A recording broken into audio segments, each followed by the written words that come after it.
Hello, I'm StormWind Studios instructor and Cybex author William Panek. I'd like to take a few minutes to talk about some of the big ransomware attacks that have been recently on the news. Some of these you may have heard about, some of them you might not have heard about. But I'd like to just go through and talk a little bit about ransomware, some of the pretty wild stats that you can actually see about ransomware, talk about a couple of the different attacks that we've seen, talk about what you can do so that you can actually help your organization protect yourself against ransomware. And then I'm also going to show you a really cool chart that shows you how increasing your password can actually make it more difficult for hackers to get into your organization.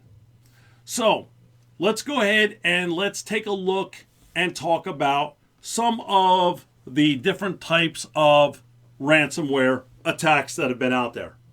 Now, a lot of you have probably heard and saw the stories about the pipeline that was hacked into. This was a ransomware attack where they got in, they were able to actually take control over the pipeline, and they wouldn't release the pipeline until the ransom was paid. And I believe it was right around the $5 million mark to actually have the pipeline released. Now, that's one story that you probably heard on the news.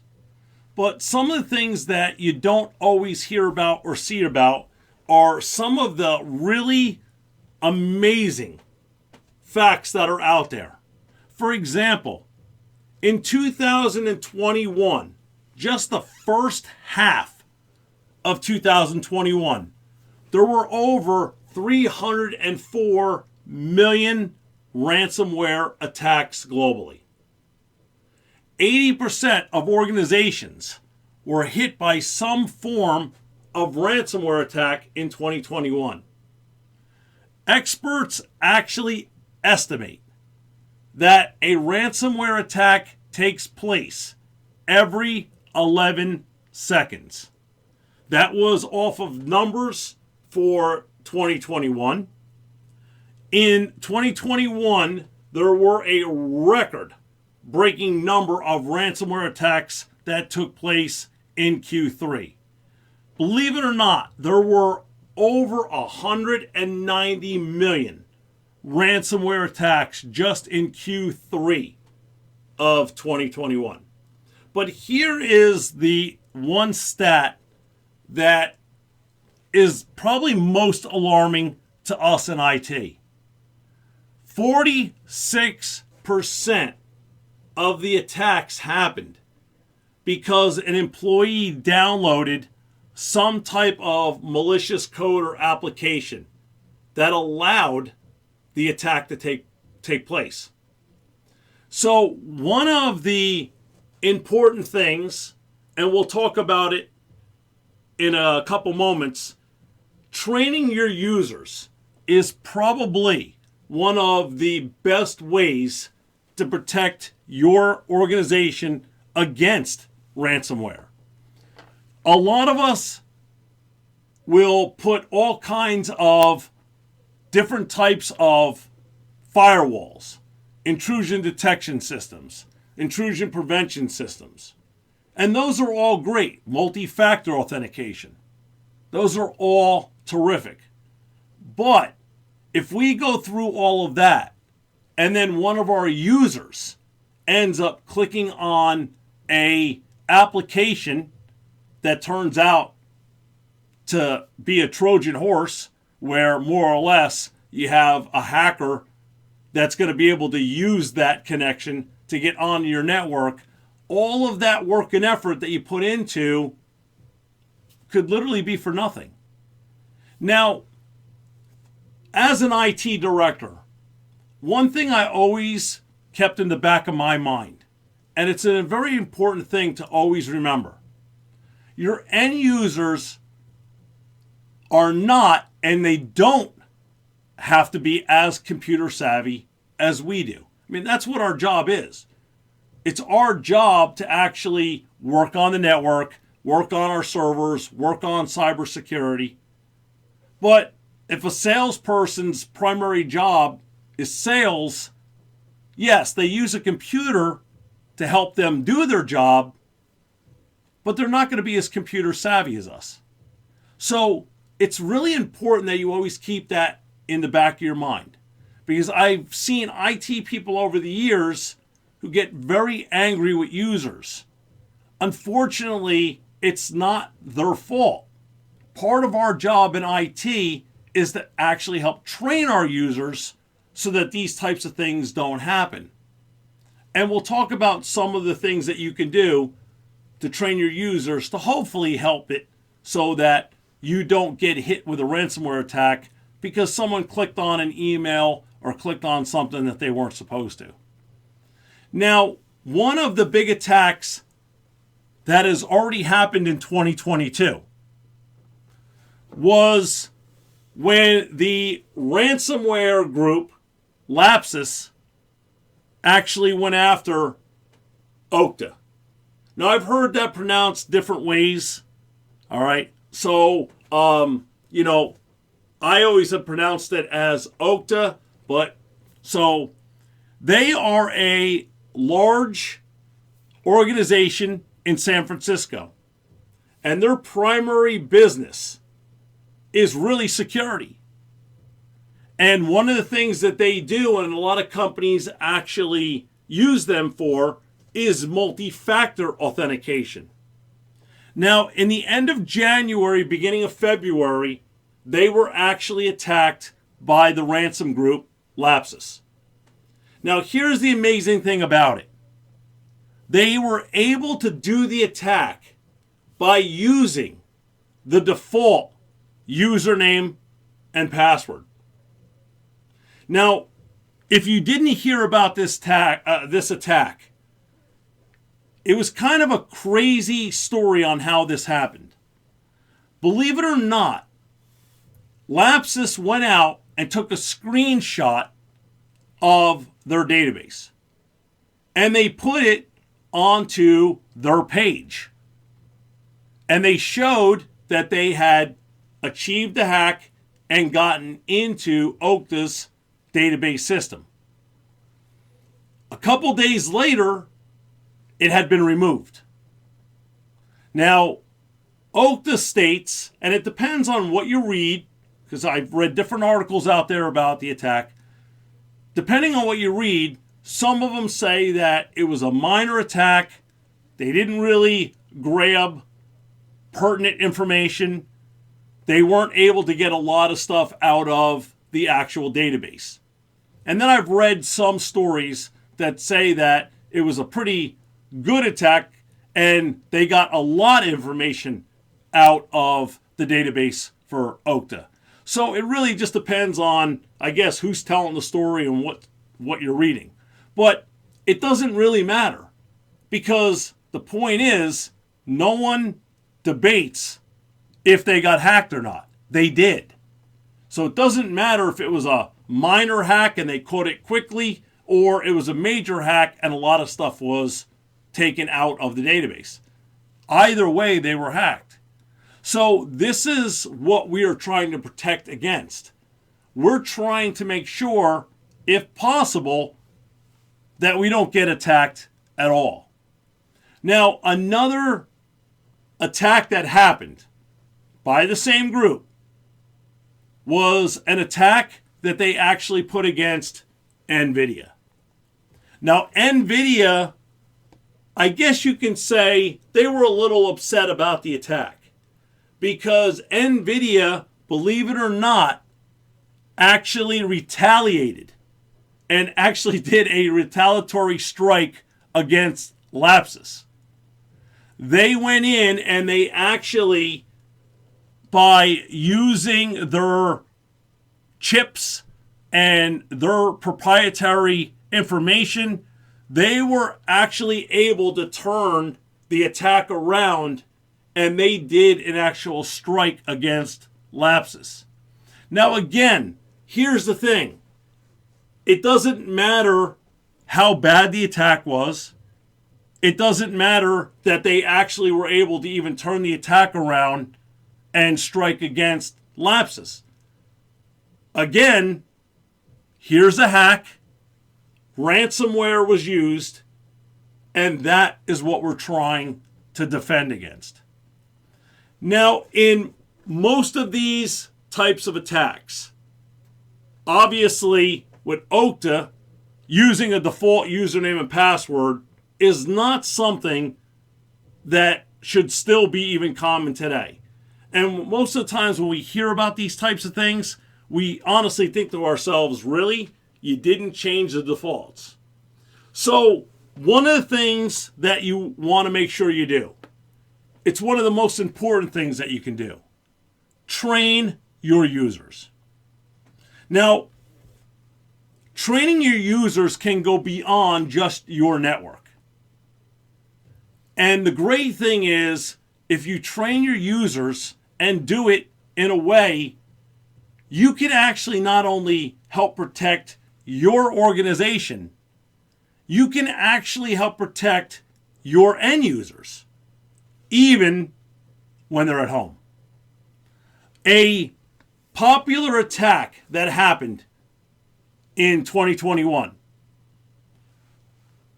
A group of hackers decided that they were going to attack home routers. Now, probably everyone who is watching this has a home router. All right. A lot of internet providers will actually give you one, and a lot of people go out and they buy their own. On most home routers, there is a default username and a default password. On a lot of them, it's admin and admin. So the attackers decided to send out an attack by using bots to millions of actual home users using admin and admin. And they were very successful in their attack. So, by training your end users, you can not only protect your network, you can help them protect their own.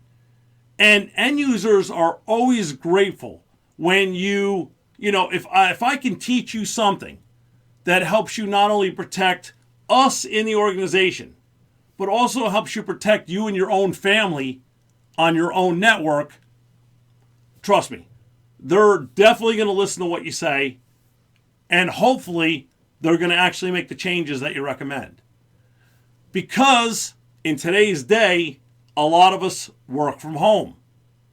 So again, I go in, I set up protection on my network, I have firewalls, intrusion detection systems, and a user at home gets hacked on their home network, and then the hacker comes right in through their home PC, okay, or the corporate machine that they're using on their home network.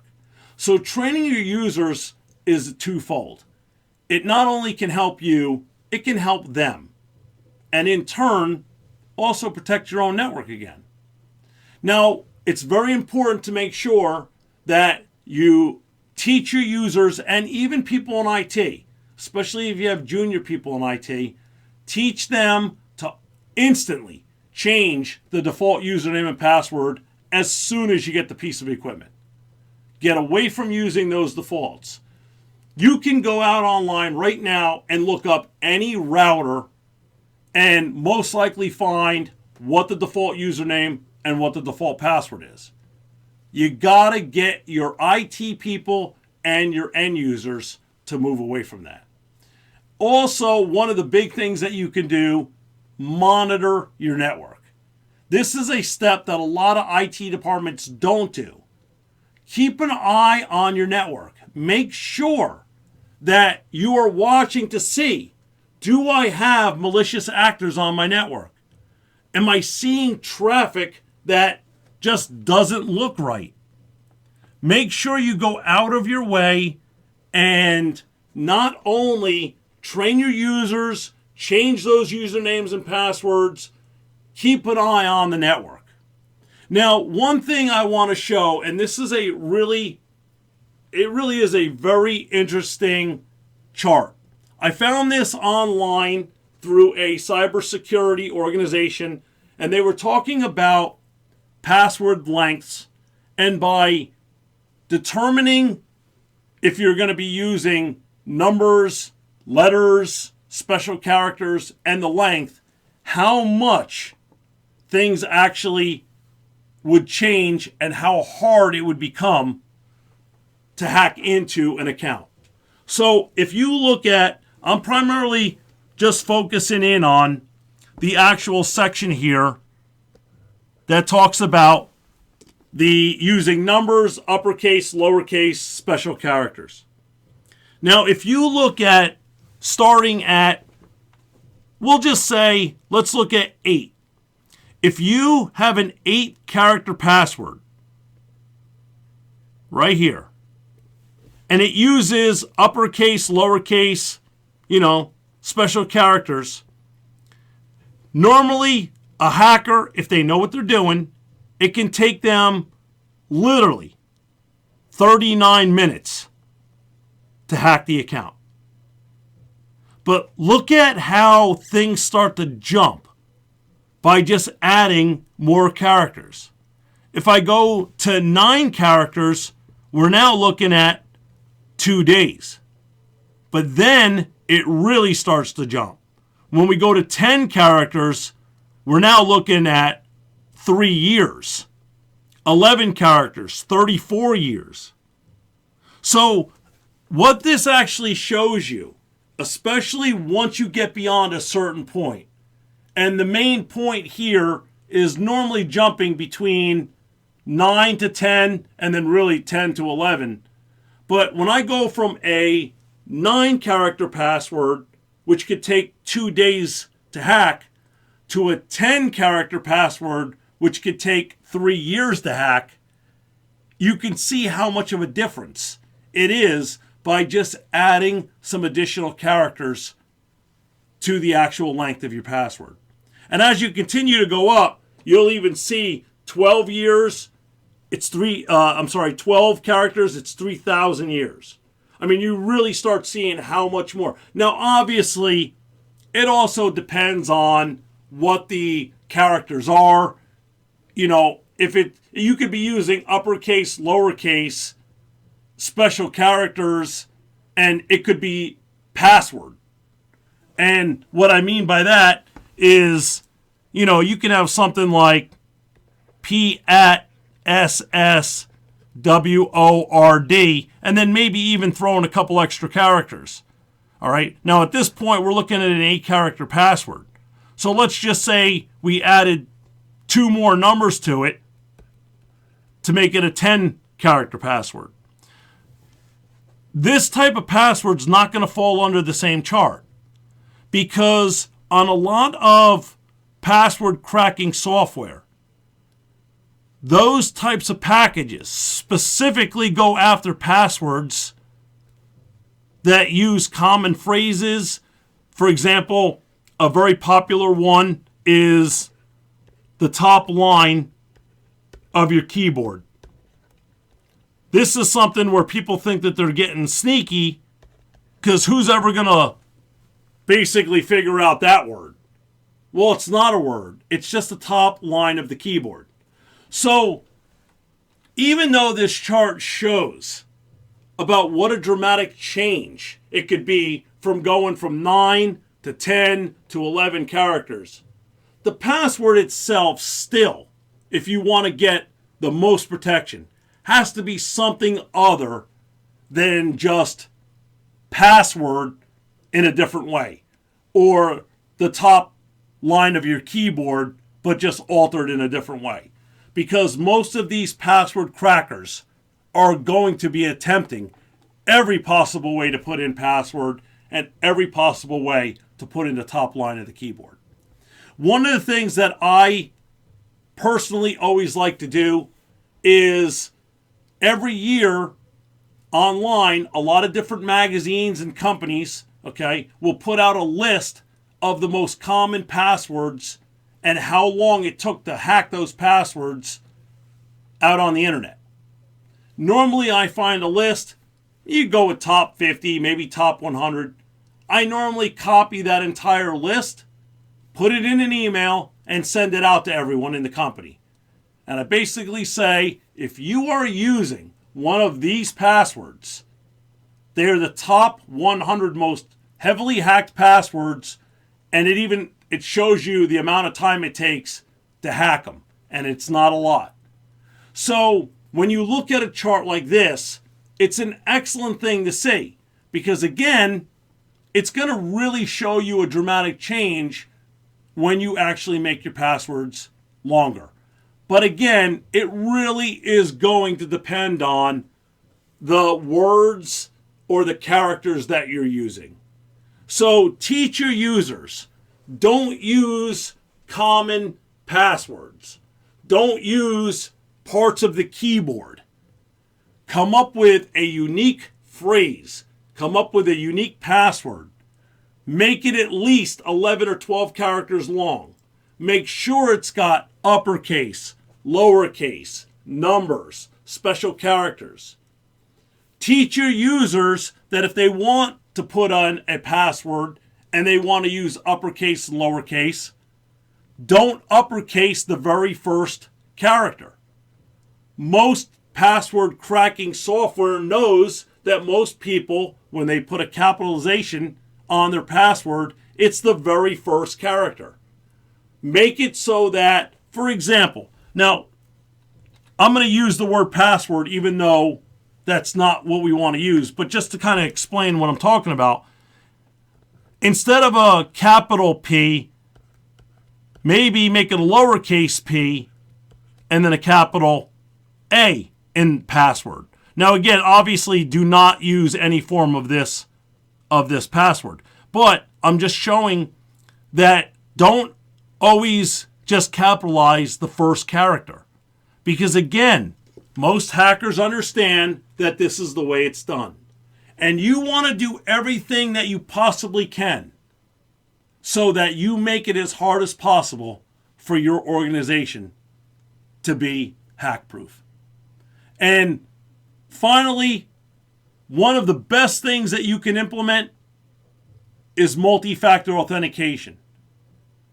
And by using multi-factor authentication, having a passcode sent to a phone, using smart cards, using a USB stick that generates a 5 or 6 digit number that they have to put in.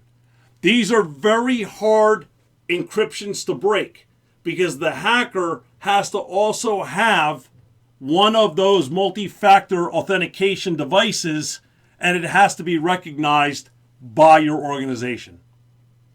So I want to thank you for taking a few moments out of your very busy day to come out and listen to me talk a little bit about cybersecurity and protecting yourself against ransomware. I am StormWind Studios instructor and Cybex author William Panek. I hope you have a terrific and safe day, and I look forward to seeing you in one of my classes real soon. Thanks for watching.